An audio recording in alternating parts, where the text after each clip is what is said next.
wanted to show how everything is built in here. So I mentioned the power supply. So the power supply is actually right here, and it comes with a cord.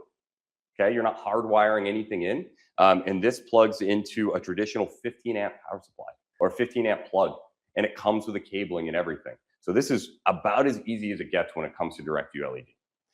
And then also all of the inputs and everything are right here along with the controller. So again, when we think of direct view LED, we think, oh, this is going to be really complicated. I got to get a rack room. I got to do all of this. Not with LDE. This is going to be as simple as a traditional display, right? And so your inputs are right here. This is actually where our WPD is. We've got our USB power. We got the HDMI coming in here. So we've got a couple HDMI inputs. We do have RS-232 and IP control as well. Similar to the G3, this does not have Wi-Fi or Bluetooth. So the benefit to that, though, is if you're working on government projects and things like that, it's not even included.